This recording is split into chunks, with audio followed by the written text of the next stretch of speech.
Olá, sejam bem-vindos ao Cenáculo, o canal que vai debater grandes obras e grandes ideias. Todos os sábados teremos um programa inédito sobre alguma obra da literatura, do cinema ou das humanidades em geral. Inscreva-se no nosso canal no YouTube ou nos siga nas nossas inúmeras plataformas digitais. Estamos no Instagram, em plataformas onde você pode ouvir cada um dos nossos programas, como Spotify e outros. Também temos o nosso canal no Facebook. Nos procure como O Cenáculo Podcast.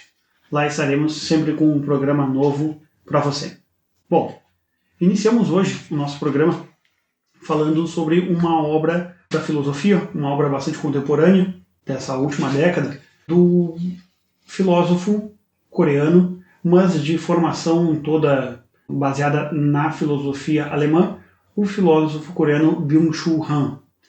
Byung-Chul Han, nos últimos anos, acabou ganhando um destaque muito grande por fazer uma análise, me parece que muito acurada, da modernidade e principalmente desses últimos anos onde temos um avanço tecnológico muito grande em relação à informática.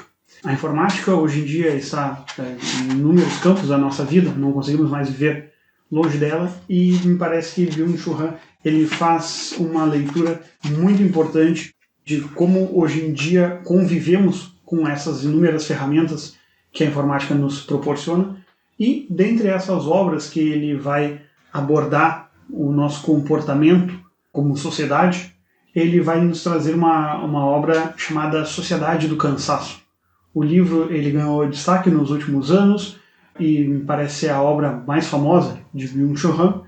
E hoje vamos abordar então o que seria essa sociedade do cansaço a partir da leitura desse filósofo coreano. Guilherme, gostaria de falar alguma coisa inicialmente? Não, acho que podemos já entrar. O livro é bem pequeno, de modo que eu acho que o programa também tende a não ser muito longo, exceto se nós entrarmos em discussões muito acaloradas, mas eu também acho que não deva acontecer. Então acho que a gente já pode entrar propriamente no primeiro capítulo ali do livro. Chamado A Violência Neuronal. O livro ele é dividido em 7 capítulos, né? E depois naquilo que eu acho bastante interessante nos anexos. Não sei se tu tens a mesma percepção, assim, mas eu acho que o anexo ele traz bastante, principalmente esse primeiro anexo chamado Sociedade do Esgotamento, onde ele parece que consegue condensar muito bem toda essa ideia sobre a sociedade do cansaço. E o anexo é quase um novo livro, né? Porque é em tamanho quase que se equipara ao restante. É bastante longo o anexo. O livro ele foi lançado, e grande parte da obra do Byung-Chul Han foi lançada pela editora Vozes, né? Pela Vozes, Sociedade do Cansaço, a Agonia de Eros, a Sociedade da Transparência, a Topologia da Violência, O que é Poder, No Enxame, A Salvação do Belo, Bom Entretenimento e Hiperculturalidade. Uma outra obra foi lançada recentemente, do Byung-Chul Han. Tem uma outra obra dele chamada Psicopolítica, lançada pela editora Aine, creio que foi no ano passado, ano retrasado. E então a gente começa a Sociedade do Cansaço fazendo uma análise do que ele chama de violência neuronal, né? Primeiramente, então, ele vai partir do princípio de que existe na sociedade hoje em dia um excesso de positividade. E isso traz à tônica as doenças que temos hoje em dia, né? Principalmente as doenças psicológicas. Ele vai trazer essas informações dizendo que no século XX, né, era identificado como uma época imunológica, ou seja, as estruturas elas eram dicotômicas. Existia o dentro contra o fora, o amigo contra o inimigo, né? E essa era uma dialética que estruturava essa negatividade, ou seja, essa não permissão de certas coisas. Então, atualmente, parece que há uma mudança de paradigma que o Han analisa. Primeiro, ele diz que a alteridade ela é a base do paradigma imunológico. E isso já não condiz com a sociedade em que a gente vive, que é uma sociedade tecnológica, uma sociedade digital, né? No lugar da alteridade, então, vai entrar em cena a diferença. E essa diferença ela não provoca reações imunológicas, né? Lembrar que aqui quando ele fala de reação imunológica, se dá o mesmo processo, né? Ele está falando do mesmo processo de invasão e na tentativa de preservação de um organismo invadido, né? Se o organismo ele não percebe uma invasão, ele não produz anticorpos para combater esse invasor. Então, o tempo, hoje em dia, é o tempo do hibridismo, da quebra das estruturas de alteridade, né? O mundo, então, ele vai se organizando a organização imunológica do mundo, né, ele é repleto de barreiras. Antigamente, né, essas estruturas elas eram impeditivas, eram estruturas repressivas. A gente tem exemplos, as cercas, as trincheiras, as alfândegas, né? Enquanto que, e aqui a gente vê que o meio digital em que a gente vive hoje em dia, ele quebra essas barreiras de tempo, de espaço, de privacidade e assim por diante. E a estrutura repressora não admite uma hibridização da sociedade atual. Esse desaparecimento das estruturas nos mostra que a gente vive em uma época pobre de negatividades. Ele diz que isso é um dos grandes problemas da nossa sociedade atual. Ele vai dar um exemplo, por exemplo, que é o exemplo dos imigrantes, né, que são personificados como o outro, como o estranho, o estrangeiro, o strange, né? A palavra ela é praticamente a mesma no inglês. E eles não são mais vistos como ameaça, e sim como um fardo, um peso a ser carregado socialmente. A gente vê bastante isso na sociedade hoje em dia, dos estrangeiros, por exemplo, vendo a questão sobre imigrantes nos Estados Unidos, na Europa ou mesmo no Brasil, são tratados não majoritariamente pela grande parte do público não como uma ameaça a algo, e sim como um fardo que eles possam vir a carregar. Então essa é a estrutura da mentalidade que a gente vê no mundo hoje em dia, com essa falta de positividade. Então se antes as doenças mentais elas vinham, né, elas provinham de um excesso de negatividade, como uma ação repressora da estrutura sobre os indivíduos, né, e ele vai dizer que essas principais doenças eram as neuroses, as histerias, que foram muito analisadas por Freud, né, pela psicologia do século XIX, século XX. Esse exagero de positividade que a gente tem hoje em dia gera suas doenças. Daí ele vai dar 3 exemplos que ele vai trabalhar em cima delas durante o livro, que é a síndrome de hiperatividade, que a gente vê muito hoje em dia, o transtorno de personalidade limítrofe e a síndrome de burnout, né? Ou seja, esse esgotamento pelo trabalho. Basicamente, a gente tem essa estrutura como a principal, assim, essas são as principais proposições que ele faz nesse primeiro capítulo. Tu gostaria de comentar alguma coisa, Guilherme, sobre isso? Bom, assim, ó, o Miguel explanou aqui o que ele trabalha nesse primeiro capítulo do livro. Tem alguns pontos aqui que eu acho que merecem ser salientados. O seguinte, quando o Miguel se refere à questão da sociedade imunizadora, né, da imunização e tal, o que acontece? E o Miguel chegou até a comentar isso. A questão dos imigrantes, por exemplo, dos imigrantes muçulmanos na Europa, eles são vistos como ameaça por uma parcela da população. Essa parcela da população que os enxergam como ameaças é uma parcela da população mais velha. A parcela da população mais jovem os enxerga mais como ele próprio coloca no livro, como um fardo, como uma coisa que eles terão que suportar. Ele não chega a se posicionar no sentido do que é melhor do que é pior. Ele se limita única e exclusivamente a descrever esse fenômeno social que acontece. Mas as pessoas, os jovens que já estão sendo criados nessa mentalidade hiperestimulante, por exemplo, ele tenderia a enxergar como tendo essa visão do fardo e não mais de um inimigo ou de uma ameaça nesse sentido.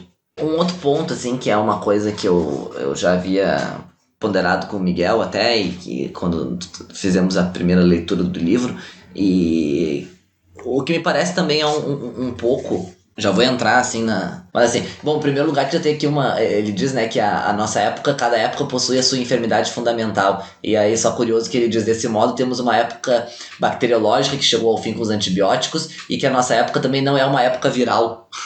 Mal sabia ele que vinha o corona por aí.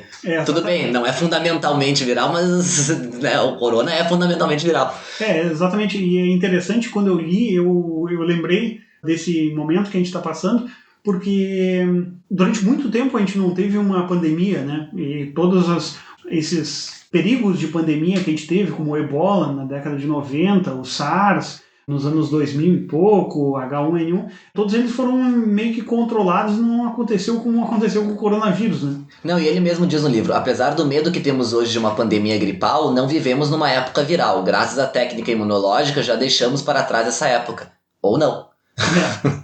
Aqui deu para se ver que mal sabia de um churran que ainda estamos nessa estrutura. Mas ele utiliza isso e é muito interessante. Eu acho que ele daria até para fazer uma ponte entre a leitura que ele faz sobre a sociedade e as doenças da sociedade com a doença do corpo, né? E isso me lembra um pouco o filósofo romeno Constantin Noica, quando ele escreve As Doenças do Espírito Contemporâneo, né?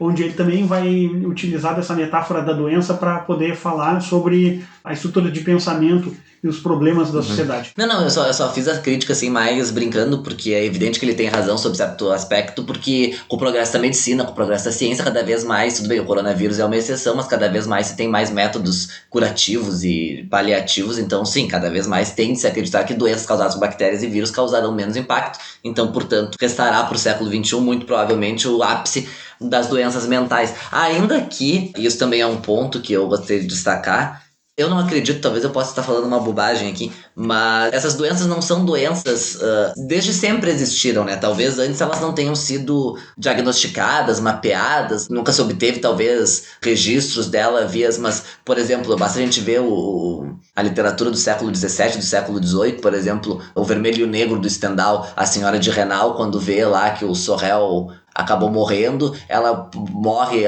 pra quem não leu o livro, desculpe, né, tô dando um spoiler, mas o Stendhal diz que ela morre logo poucos dias depois com um profundo desgosto, talvez esse profundo desgosto que se tratava naquela época fosse o que hoje seria considerado uma depressão profunda.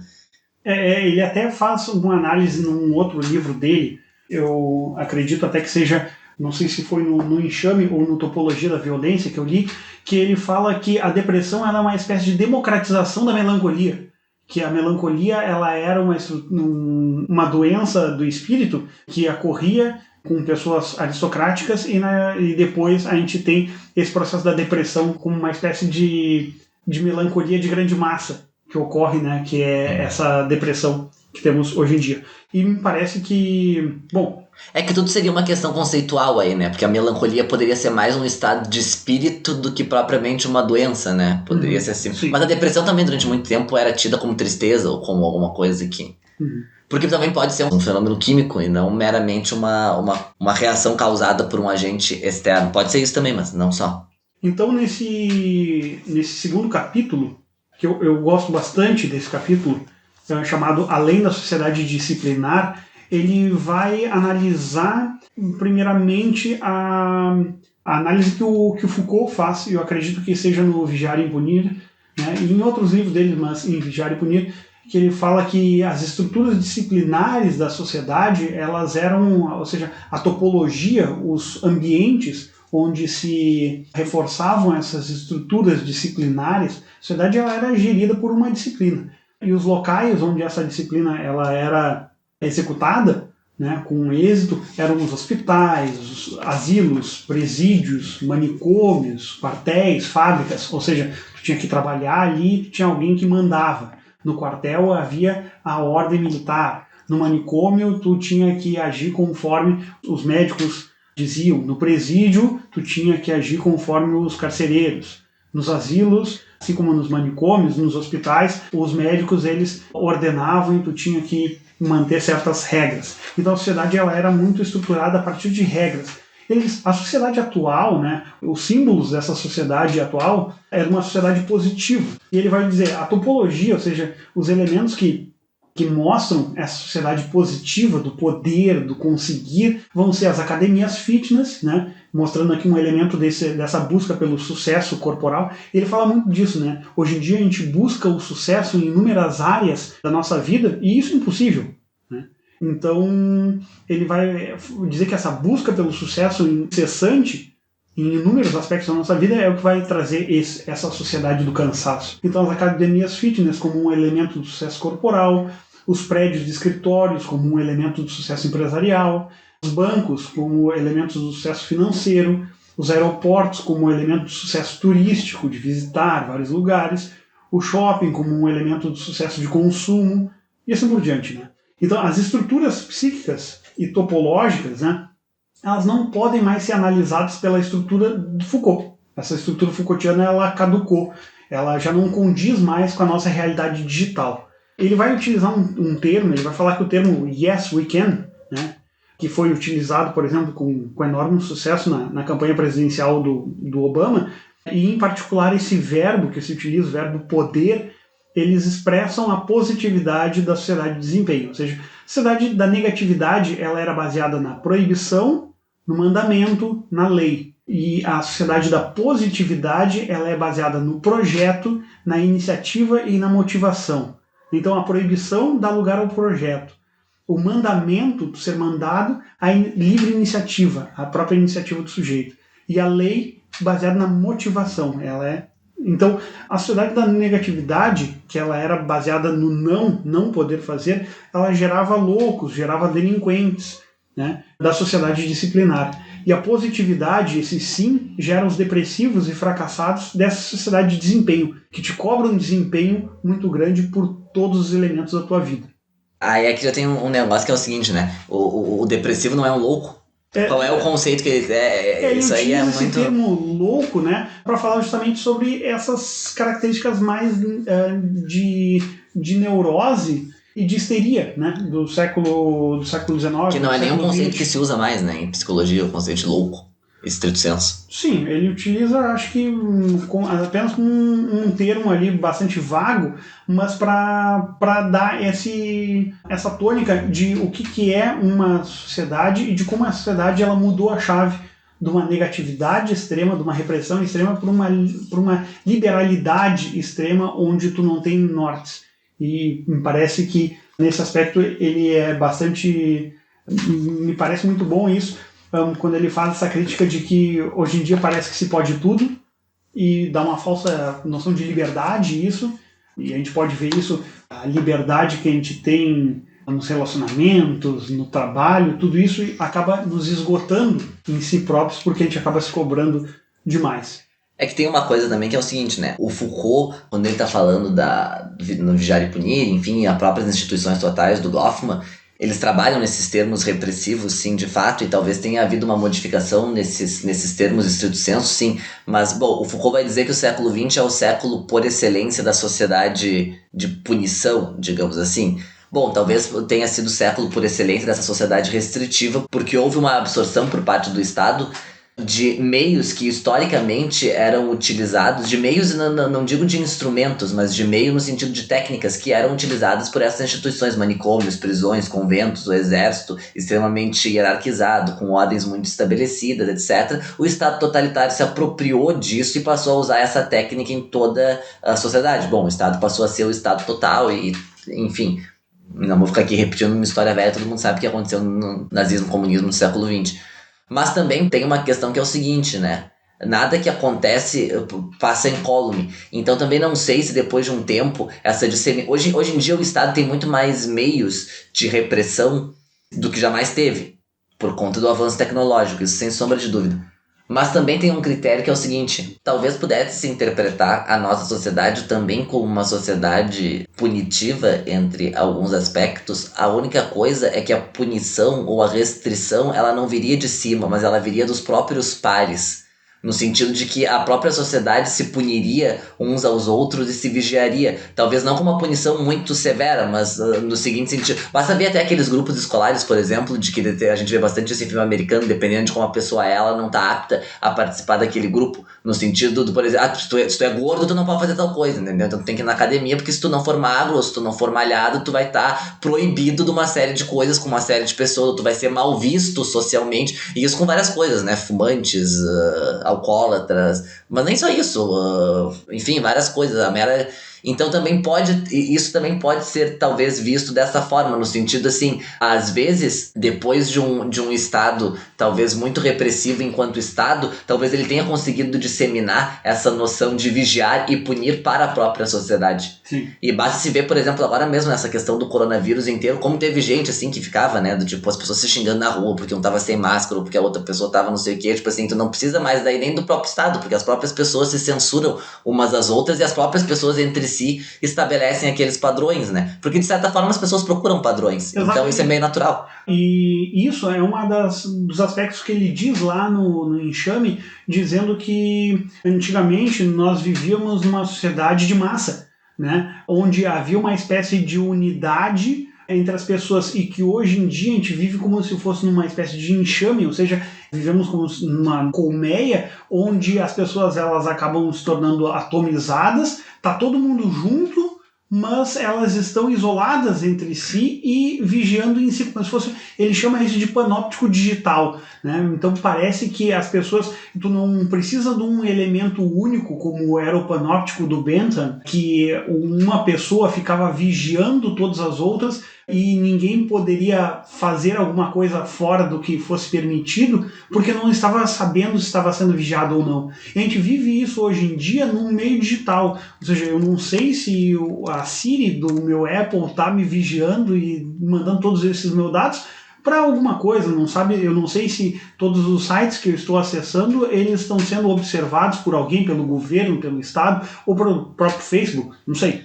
Não, e eu acho que isso também se deve a um pouco, eu não vou entrar aqui nesse mérito agora de fazer essa diferenciação que eu acho que existe, mas eu acho que isso também se deve no seguinte sentido. Há uma diferença, e eu acho que isso contribui para isso, para essa coletivização. Vamos ver se eu consigo colocar isso em palavras. É o seguinte, todo mundo se crê muito individualista, todo mundo acha que a sua individualidade está sendo supremamente exercida, quando na verdade não está. Quando na verdade basta se ir num local onde se tem centenas de adolescentes, tu vai ver que todos eles consomem as mesmas coisas, eles vestem as mesmas coisas, eles usam as mesmas coisas, porque eles querem uma determinada aceitação. E acho que isso talvez tenha uma relação direta, não com a cultura pop, com a cultura popular, mas no sentido de cultura de massa. Nesse sentido, eu acho que tem uma influência no sentido de que se vende determinadas coisas como para determinados grupos, como determinadas coisas, e as pessoas, para serem aceitas, elas se acham... O menino de 14 anos, ele pode se achar muito individualista por ele ser roqueiro e pintar a unha de preto e ter o cabelo comprido e usar a camiseta do Ramones e achar que ele é o único porque na família dele ele faz isso. Mas quando ele sai de casa, ele se reúne com outras pessoas que fazem, na verdade, a mesma coisa que ele. E dentro daquele grupo, eles são todos iguais. Quer dizer, dentro do grupo, ele não representa um indivíduo. Dentro do grupo, ele é um membro daquilo. Ele tem que ser igual. Ele tem que ser igual para ser aceito. Pois é. Então, aqui, acho que uma das principais afirmações que ele vai fazer dentro da obra é ao dizer que a depressão ela é causada por uma espécie de esgotamento de si próprio e de cobrança de si para si mesmo, né? Então, da ausência de vínculos que é cada vez maior, e acho que isso talvez possa ser até reforçado tanto pelos meios digitais, onde os adolescentes eles não se encontram mais, eles estão sempre isolados dentro do quarto. A gente vê muitos pais dizendo, meu filho ele se tranca dentro do quarto, não sei o que ele está fazendo lá. Então essa ausência de vínculos é cada vez maior e isso acaba fragmentando e atomizando esse homem, né? Então esse esgotamento ele acaba vindo por si porque não há ninguém para cobrar dele certas coisas e como não há cobrança nenhuma, a estrutura psíquica do sujeito exige que haja uma cobrança. Então o único que passa a ser possível de cobrar o sujeito é ele próprio. Então ele começa a cobrar de si próprio como uma espécie, ou seja, a gente não precisa mais de uma estrutura repressora porque o sujeito ele acaba se tornando o repressor de si mesmo. Pois é, mas é que também tem um critério que daí retoma aquilo que eu falei de uma vigia constante por parte da sociedade, especialmente no fenômeno das redes sociais, que é o seguinte, a Hannah Arendt dizia o seguinte, né? Ela dizia que todo homem buscava fama porque a fama era a forma que se tinha de se perpetuar na Terra depois de morrer. Se tu fez alguma coisa que foi grandiosa e que tu obteve fama, depois que tu morreu, todo mundo vai continuar falando, todo mundo vai falar de Cícero pra sempre, porque Cícero foi Cícero, a pessoa que deixa, ou Napoleão, ou sei lá, essas pessoas deixaram alguma coisa pra sempre. Então ela diz que esse era o grande, digamos assim, que todo homem buscava fama por isso, porque era uma maneira de se perpetuar na Terra depois da morte. O que as redes sociais trouxeram? As redes sociais trouxeram, sob certo aspecto, a possibilidade de todo mundo sair do anonimato, porque ninguém quer ser anônimo. Todo, né, apesar do anônimo ser... O anônimo é a manutenção de tudo, é o anônimo, porque ninguém sabe quem é o cara que junta o lixo, mas se o cara que junta o lixo não vem, a cidade não funciona. Então o anônimo é a manutenção de tudo, parte do anônimo. Mas ninguém quer ser o anônimo. E as redes sociais propiciaram que as pessoas dessem a sua opinião, que as pessoas se mostrassem, e isso não é ruim. Eu realmente não vejo isso como uma coisa ruim. Mas o ponto também é o seguinte, a partir do momento que te é possibilitado e tu se dá o direito de se expor publicamente, tu também corre o risco de ser criticado publicamente. E isso também acaba causando, e a gente vê isso frequentemente, às vezes pessoas inconsequentes, às vezes nem por maldade, às vezes até por ignorância, basta publicarem alguma coisa e elas são execradas por milhares de pessoas que às vezes elas nem conhecem por conta disso. E isso acaba tendo um efeito, é óbvio que tem. Então, ele vai falar sobre essa questão da depressão e dessa cobrança de si próprio que se tem, né? E essa cobrança ela pode muito bem vir, assim como tu tinha falado, Guilherme, nessa tentativa de ser aceito, essa cobrança ela acaba sendo gerada, então, né? E o depressivo, né, ele diz, é o animal trabalhador que explora a si próprio e, além de explorar a si próprio, ele acaba sendo vítima de si próprio ao mesmo tempo. Ele surge, então, num momento em que o sujeito de desempenho, ele não pode mais exercer o verbo poder, que ele tanto almeja, que ele tanto quer. É o cansaço de fazer e de poder. Ele não consegue fazer, ele não consegue poder, e logo, então, vem essa depressão, com uma espécie de cair em si próprio, de perceber que não se pode. A depressão, então, ele diz que é o adoecimento da sociedade que sofre com excesso de positividade, né? Então, essa mania que a gente tem de ler autoajuda, de ler Caio Ribeiro, seja foda, seja tal coisa, tu pode ser alguém na tua vida. Augusto Cury, e tu pode ser alguém, essa mentalidade empresarial que vai mostrar que o sujeito, todo mundo pode ter sucesso na vida. Não. Eu muito li Augusto Cury quando eu tinha 12 anos, eu li O Vendedor de Sonhos. Bom, eu passei por isso. Comprado na revistinha da Avon.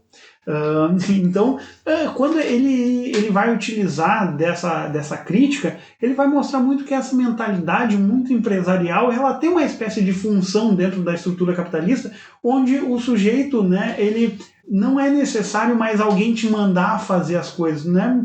Ou seja, para que tu possa consumir ou seja, comprar aquele tênis que tu tanto quer, comprar aquele novo iPad, iPod, qualquer coisa, um iPhone, antigamente tu precisava tu pensa, não, eu vou precisar trabalhar mais.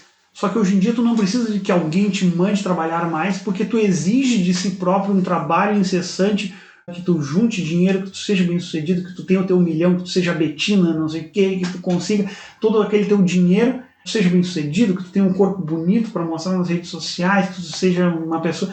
Então, me parece aqui que essa exigência, e até vou citar, eu acho que tem uma música que combina perfeitamente com esse livro, né? Que é uma música de 1997, de um álbum do Radiohead. O álbum OK Computer, que é de 1997, do Radiohead, tem a música Fitter Happier, onde ele vai... A música, na verdade, não é nem uma música, na verdade, é uma espécie de poema, de letra, onde vai se mostrar exigências constantes que são sempre pedidas pela sociedade. Ou seja, tu tem que ser um sujeito tu tem que ser um bom motorista, tu tem que ser um sujeito bem sucedido. Sim, tu não pode beber demais, tu não pode fumar, tu tem que ser o cidadão bem, sim, entendeu? Tu tem que gozar de boa saúde, tu tem que ter a boa forma, tem que se alimentar bem, tem que dormir 8 horas por dia, tem que ser atencioso, sei lá, com o porteiro, bem informado, a pessoa tem que ser politizada, ela tem que ser conectada com a modernidade, tem que ser sensível, tem que ser companheiro, visitar os amigos, beber só socialmente, ser sem vícios, ter alto astral, ter uma consciência ecológica, ser polido, ter bons modos, não ter preconceitos, não ter ansiedades, ser uma boa pessoa para os outros. Ou seja, é impossível tu ter todas essas exigências e ali no final da música diz que tu acaba virando um porco dentro de uma gaiola com antibióticos. É isso que tu acaba virando, né? Então parece que é uma exigência muito grande de inúmeros aspectos da tua vida que vão sobrecarregando o sujeito até ele implodir em si próprio, que é essa síndrome de burnout. Ou seja, tu simplesmente queimar, né? Ou seja, o sujeito ele não consegue manter todos esses aspectos da sua vida. Primeiro pelo seguinte, eu acho que se a pessoa... E aqui tem algumas contradições que a gente vê dessas exigências sociais e que acabam se tornando exigências de si próprio. Aquela coisa de você tem que fazer o que você ama e você tem que ser bem sucedido. Mas nem tudo... Algumas pessoas amam fazer uma coisa que pode dar um sucesso na vida. Outras pessoas amam fazer alguma coisa que não vai dar sucesso. Se eu quiser vender empadinha na rua, dificilmente eu vou ter algum sucesso. Não vou me tornar o rei da empadinha, né? Mas é que daí entra uma questão aí que envolve, enfim, questões de realização pessoal e etc. E o próprio conceito de sucesso. Mas aí entra também uma questão que é o seguinte: as pessoas hoje em dia, a sociedade atual, tende a confundir sucesso com fama. E que são coisas distintas, porque, por exemplo, assim, se o sujeito resolveu que o objetivo da vida dele é ser um monge no Tibete, e ele for pro Tibete e passar a vida inteira no Tibete, e ele foi um monge magnífico, o melhor monge que teve, morreu e ninguém soube dele, isso não significa que ele não teve sucesso, ele foi uma pessoa plenamente realizada. Exato. Então isso não tem a ver com...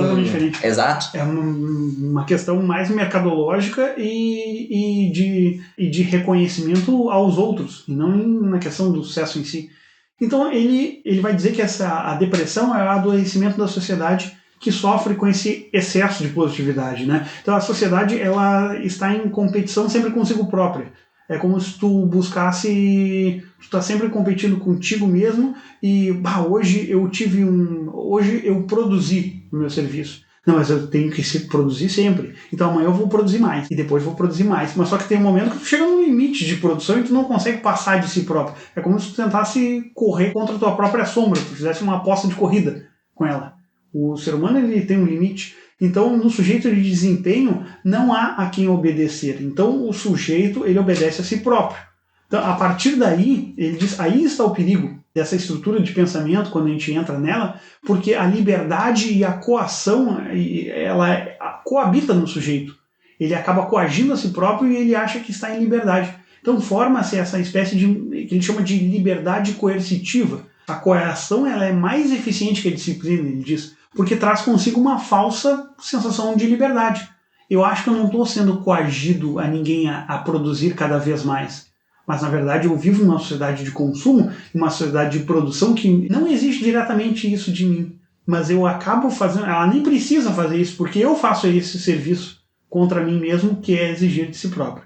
Então, acho que aí se fecha esse segundo capítulo. E depois, no terceiro capítulo, é um capítulo chamado O Tédio Profundo, onde ele vai tratar do excesso de positividade, e ele diz que esse excesso de positividade ele acaba sendo agravado porque ele age também dentro do processo de excesso de informações, de estímulos, de impulsos que nós temos hoje em dia. A gente vê uma geração, né, que é habituado com abrir inúmeras abas, a informação está cada vez mais veloz, e isso gera uma necessidade de resposta cada vez mais veloz nossa. Ou seja, os computadores são cada vez mais velozes, a internet está cada vez mais veloz, e isso exige de nós uma velocidade, mas só que nós não somos computadores. Então, ao estímulo visual desses videoclipes, de desenhos cada vez mais velozes, isso vai estimulando cada vez mais a gente a se tornar mais potente, o que é impossível, né? Esse processo, ele diz, fragmenta a atenção do sujeito. E o sistema de multitarefa que a gente vive hoje em dia, de fazer inúmeras coisas ao mesmo tempo, ele diz que se imagina, na visão comum, assim, que isso é um elemento evoluído do fazer e do pensar, mas na verdade ele não representa nenhum progresso civilizatório. E que antes disso, né, na verdade isso é um retrocesso ao modo de pensamento de atenção animal. A multitarefa, ele diz, é um processo que remete ao animal selvagem. Porque o animal selvagem ele tem que se ocupar de inúmeras coisas ao mesmo tempo. O animal ele é multitarefa, porque ele tem que cuidar da sua segurança, ele tem que cuidar da segurança dos filhotes, ele tem que ter atenção ao meio em que ele está, ele tem que se alimentar, ou seja, ele faz tudo isso ao mesmo tempo, ele está sempre atento.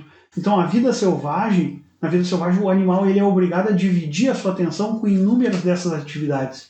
Ele diz, o processo cultural do ser humano evoluído, ele pressupõe um ambiente onde é possível uma atenção profunda em relação às coisas. Né? Em vez de uma atenção multitarefa, acaba se tornando uma atenção rasa, onde tu não te aprofunda em absolutamente nada.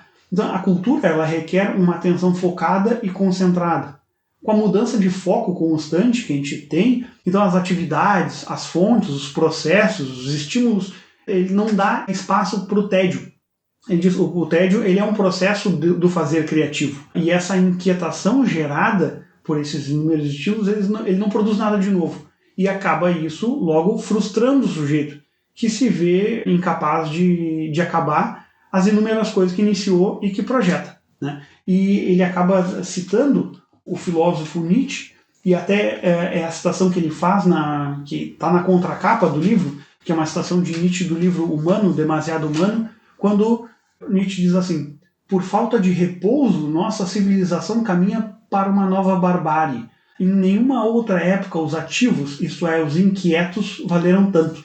Assim, pertence às correções necessárias a serem tomadas quanto ao caráter da humanidade fortalecer em grande medida o elemento contemplativo. Ou seja, perdemos a capacidade de contemplar, seja do pensar, do observar, Eu vejo, por exemplo, um documentário que eu tinha visto há um tempo atrás sobre o pintor Mark Rothko. E, por exemplo, Cézanne também era assim, de ficar observando e contemplando uma paisagem, uma tela durante horas, durante dias. Parece um negócio impensável hoje em dia, a gente ficar observando e simplesmente esperar que esse processo vá gerando algo, vá gerando alguma coisa de valor. E que esse processo, esse tédio do olhar, do parar, é cada vez mais raro. A gente não consegue parar para nada. Uma pessoa hoje em dia, ela pensa, quando vai fazer um banheiro, ela pensa, vou colocar uma banheira para ter o meu espaço, tomar o meu banho tranquilo. E todas as pessoas que eu conheço que tem uma banheira, elas não utilizam a banheira. Porque elas têm que tomar um banho rápido. Ela não vai ter tempo de ficar parado, tomando um banho ali, relaxando na sua banheira. A gente não consegue ter isso. A gente não consegue essa vida. O próprio historiador, o Hippolyte Taine, ele uma vez analisa uma pintura, não lembro de quem, que era do sujeito lendo no seu divã. E ali ele faz uma análise de como a leitura antigamente ela era um processo isolado, silencioso, contemplativo, afastado de tudo, onde o sujeito ele precisava de um tempo para si. E hoje em dia a gente não tem isso, a gente só consegue ler, a gente consegue um pouquíssimo tempo onde a gente consiga ler calmamente, porque o vizinho faz barulho, ou porque tem que fazer alguma coisa na casa, ou alguém na própria casa está fazendo barulho, ou porque o celular está tocando, está mandando mensagem. Então a pessoa ela tem cada vez menos espaço para si próprio e para esse fazer contemplativo, né? E que isso acaba gerando uma dificuldade cada vez maior dentro da nossa sociedade de gerar coisas, né? Porque a gente acaba virando uma sociedade de multitarefa. A gente inicia tudo e não termina nada. Só que nesse ponto me parece um pouco a visão dele. Eu faço aqui o advogado do diabo, tá? O Miguel gosta do livro mais do que eu.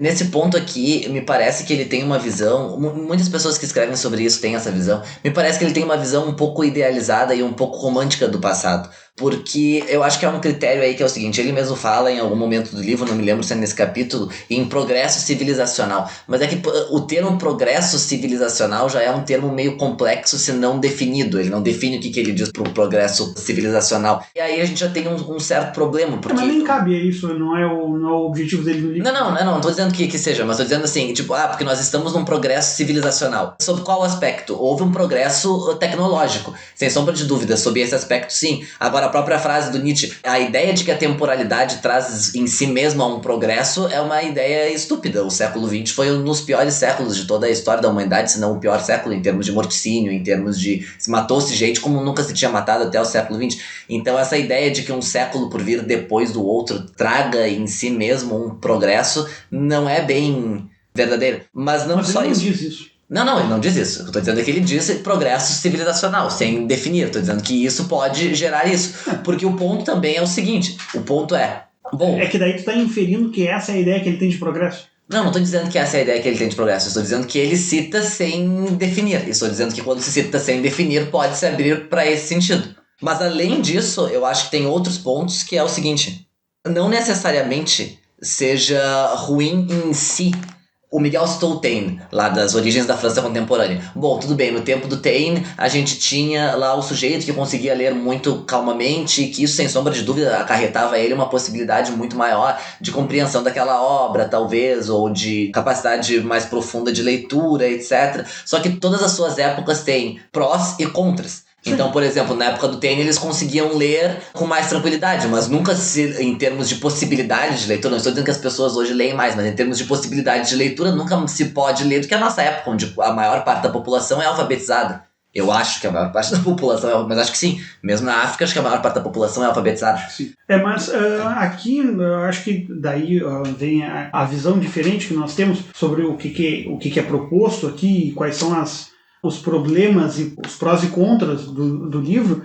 Aqui ele está falando sobre o processo de leitura, então ele não está falando sobre a democratização da leitura ou a quantidade de pessoas que tinham acesso. Claro, se tu for pensar na quantidade, nunca houve na história humana uma época em que o livro ele foi tão acessível ou as pessoas lessem tanto em números totais.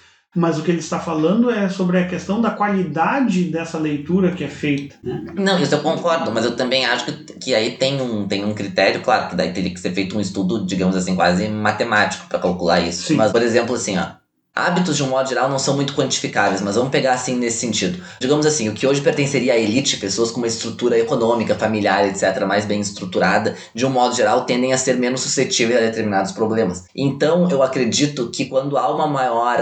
toda a democratização de qualquer coisa, eu não estou falando contra a democratização, tá? Mas é só um aspecto. Toda a democratização acaba... Se você tem só uma classe aristocrática que lê, nós temos um tipo de leitura, porque aquela classe aristocrática pressupõe uma série de coisas que façam com que aquelas pessoas, inclusive, sejam aristocratas e que, portanto, elas consigam ter um aparato, não só intelectual, mas social, econômico, enfim, que lhe possibilite aquilo. Então, a partir do momento que há a democratização do acesso a determinadas coisas, não só a leitura, digo, a determinados bens, a determinados serviços, é possível não, eu acho que isso tem se mostrado que ocorre duas coisas. Em primeiro lugar, uma massificação e uma perda de qualidade daquilo que é produzido, porque tu precisa agradar a massa, entre muitas aspas aí, né, mas tu precisa... Todos esses livros têm, tipo, a sociedade do espetáculo, civilização do espetáculo, essa coisa toda, tipo, tem que produzir livros mais fáceis para as pessoas conseguirem ler, tu tem que produzir filmes mais acessíveis para as pessoas conseguirem ver, tem que montar só comédia no teatro porque as pessoas só querem rir, coisas assim. Nesse sentido, eu acho que esse é um ponto.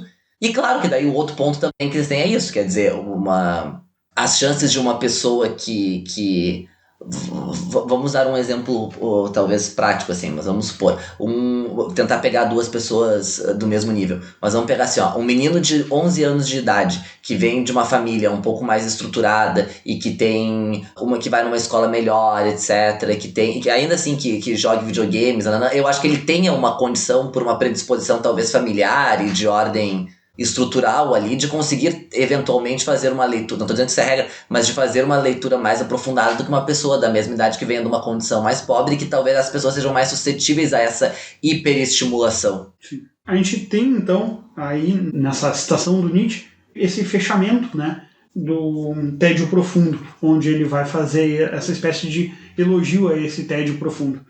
Depois do quarto capítulo, um capítulo chamado Vita Ativa, onde ele vai analisar essa questão da atividade e da produção a partir da filosofia de Hannah Arendt. Como o Guilherme ele conhece bastante Hannah Arendt, eu gostaria que tu falasse, Guilherme, um pouco sobre o que tu achou desse capítulo. Bom, na verdade, o que me parece é o seguinte... Quanto a esse capítulo, não vou dizer que há uma interpretação equivocada da parte. Eu acho que a interpretação dele é equivocada, mas porque eu tenho uma interpretação distinta, não significa que a minha interpretação esteja certa e a dele esteja equivocada. Mas o que me parece? Toda a base da filosofia dele, e isso se constata na leitura e nos próprios traços biográficos que ele tem, a base da filosofia dele é uma base alemã. Ele cita basicamente no livro Nietzsche, Hegel e Heidegger, né? A tese de doutorado dele é sobre Heidegger, então ele é um estudioso de Heidegger. E o Heidegger foi orientador da Hannah Arendt. Então o que me parece é o seguinte, me parece que ele faz uma interpretação da obra da Hannah Arendt a partir dos conceitos que ele tem do Martin Heidegger. Ele vai dizer que a Hannah Arendt contrapõe, sob certo aspecto, a visão de vida ativa versus vida contemplativa. Só que a mim me parece, e eu já li toda a obra dela e já li a obra dela mais de uma vez, que essa dicotomia que ele apresenta não é uma dicotomia real dentro da obra dela, porque na condição humana e depois quando ela vai trabalhar nos livros posteriores, ainda na Promessa da Política e depois na Vida do Espírito, essa concepção que ela tem de vida ativa não é a vida ativa no sentido do animal laborens, que é um tema que ela também vai tratar lá na condição humana, no sentido de ativa de produção econômica ou de produção de bens ou de serviços. Não é nesse sentido que ela vai trabalhar esse conceito de vida ativa na interpretação que eu faço. Ele mesmo cita a importância que a Hannah Arendt dá à questão do nascimento, e ela diz que o nascimento é o ato mais importante que existe. Por que esse ato é o ato mais importante que existe? Porque uma pessoa, ao nascer, ela carrega em si a possibilidade de trazer para o mundo uma contribuição que apenas ela pode dar. Só ela pode fazer aquilo. E nesse sentido, ela associaria essa vida ativa à própria vida contemplativa se essa fosse a opção individual da pessoa. Se a pessoa resolvesse individualmente ser um intelectual e resolver estudar Sócrates e Platão, a pessoa poderia fazer isso e depois a vida ativa dela seria ler esta obra e raciocinar a partir desta obra e depois, possivelmente, talvez vir a escrever alguma coisa sobre isso, ou enfim, essa é a concepção que ela tem de vida ativa. Então essa dicotomia entre vida ativa e vida contemplativa que ele aparenta ver nela a partir da leitura dele de Heidegger não me parece a mim ser uma contradição existente na obra dela. Partindo daí, então, desse 4º capítulo, a gente vai ver que o 5º capítulo, né, ele vai ser chamado de Pedagogia do Ver, com essa ideia de se ensinar a ver, né? E o Han, ele parte das observações, então, do Nietzsche em O Crepúsculo dos Ídolos, para observar mais de uma das atividades humanas que saem prejudicadas nessa sociedade do desempenho, né? Então, além do pensar ser prejudicado com essa busca incessante pelo desempenho, ele diz que sobre aprender a ver a crítica que se dá, a crítica que o Han faz, se dá ao fato de reagirmos sempre imediatamente a um estímulo, sem controlar os instintos inibitórios, que é aquilo que o Nietzsche diz que devemos fazer. Isso me parece muito, muito correto da parte dele, porque, por exemplo, pode-se pensar nessa velocidade de estímulos que a gente vai recebendo sem que haja um tempo de reflexão. Quanto mais estímulo a gente tem, menos tempo a gente tem de reflexão, dando apenas tempo para reação, né? E me parece que isso é o que ocorre hoje em dia com a velocidade da informação. Por exemplo, no caso das fake news, onde a gente é bombardeado o tempo todo e a gente vai reagindo impulsivamente, sem buscar as fontes, sem buscar uma compreensão maior dos fatos. Então, esse processo de reação sempre instantânea que a gente vai tendo é um processo que a gente vai percebendo no mundo virtual. Essa reação ela é sempre instantânea, porque o computador ele age sempre instantaneamente, e o processo de contemplação proposto pelo Nietzsche ele deve ser retomado, ele diz, né? Então, hesitar é algo típico, é algo natural do processo humano, enquanto que o não hesitar é agir como um processo mecânico, como um processo computacional. Então, para Nietzsche, existem duas formas de potência, né? A potência positiva é a de fazer alguma coisa, e a potência negativa é a de dizer não, de não fazer, né? Mas não fazer, ele diz, é diferente de ser impotente. A impotência ela é ao contrário da potência positiva, não da potência negativa. Então, a negatividade ela está atrelada à ação, e a positividade ela está atrelada à potência, né? Mas se tivermos a potência positiva, estaremos, né, expostos aos objetos de forma passiva de fazer, mas sem a capacidade de fazer livremente, porque a gente não consegue hesitar, a gente não consegue dizer não. Então esse é o aspecto que ele vai dizer lá no capítulo 5, esse capítulo chamado Pedagogia do Ver, onde a gente não consegue mais ver a coisa sem o hesitar, a gente sempre tem que reagir ao estímulo instantaneamente como um computador ou como uma forma mais primitiva de visualização das coisas. E depois o 6º capítulo é um capítulo em que eu acho que não vou me deter muito, porque ele vai fazer uma análise do livro Bartleby, o escriturário, do Herman Melville, escritor norte-americano, mais conhecido por Moby Dick, em que é uma história de Wall Street, e ele vai dizer, apesar dessa novela do Melville, ela está habituada a uma sociedade repressiva, né? E a repressão aqui ela é representada dentro da história pela própria Wall Street, pela rua do muro, né? Os muros, o labirinto da cidade, as repartições com os biombos dentro do escritório. A gente vai ver o adoecimento de Bartleby como uma forma de reação e de dizer não, que é exatamente a frase que ficou cunhada pelo Bartleby do prefiro não fazer, né? Então ele vai fazer uma análise aqui junto com e contrapondo a ideia que o Agamben tem da história. Ele tem um livro chamado Bartleby, onde ele faz a análise desse livro, o filósofo italiano Giorgio Agamben. E o Han ele vai discordar de certos aspectos ontológicos aqui dentro da história. Depois, o 7º capítulo, chamado Sociedade do Cansaço, literalmente, então, ele vai falar sobre esse processo que o cansaço ele vai trazer nessa sociedade ativa, com uma espécie de doping cerebral, né? O doping ele possibilita um modo de desempenho sem desempenho. E é exatamente isso que acontece com o nosso cérebro. A gente acaba buscando sempre um desempenho, mas acaba desempenhando cada vez menos por esse esgotamento, por esse cansaço. Então a sociedade do desempenho, né, e essa sociedade ativa, ela acaba gerando um cansaço, um esgotamento excessivo no ser humano. E esses estados psíquicos, essas formas psíquicas, elas acontecem justamente pela pobreza de negatividade que vivemos e pelo excesso de positividade. Então, ele volta lá à ideia de que não ocorrem reações imunológicas dentro de nós mesmos e que pressupõem, então, um outro imunológico. Então, ele diz, o cansaço dessa sociedade do desempenho é um cansaço solitário, né, que ele vai atuando de forma cada vez mais individualizada e mais isolada. É interessante que ele vai citar daí um ensaio do Prêmio Nobel de Literatura, o Peter Handke, do livro Ensaio sobre o Cansaço, que é um livro que acho que até acabou de ser retraduzido pela Estação Liberdade e agora tem no mercado novamente brasileiro, onde ele vai mostrar um pouco sobre esse ensaio que o Handke faz sobre o cansaço. E uma coisa que me chamou a atenção é que ele diz que o cansado habilita o homem para uma serenidade e abandono especial, para um não fazer sereno, né? E aos poucos, então, ele vai dizendo, o cansaço de esgotamento não é um cansaço de potência positiva. Ela nos capacita a fazer qualquer coisa. O cansaço, ele inspira um cansaço de potência negativa. Então, e aqui ele vai utilizar um pouco da ideia do Heidegger e do Handke. O Handke ele vai projetar então uma espécie de religião imanente do cansaço. O cansaço fundamental suspende a individualização do sujeito. E aqui ele então vai encerrar essa ideia que ele tem sobre a sociedade do cansaço. Terminado esse último capítulo, a gente parte para o anexo, e eu acho que a parte principal desse anexo é a primeira parte, né, onde ele chama de sociedade do esgotamento. Uhum. Né? Então, ele vai dizer que o sujeito de gratificação, né, esse processo de gratificação da sociedade, ela acaba gerando um esgotamento porque o sujeito ele não se submete ao trabalho compulsório.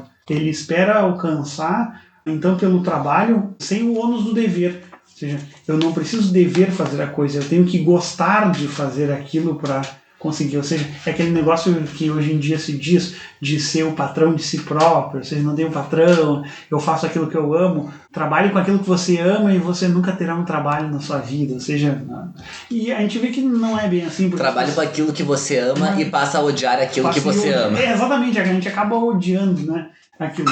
Ou, como tu havia citado num outro programa, o Chaves, é aquilo que diz o seu Madruga, né?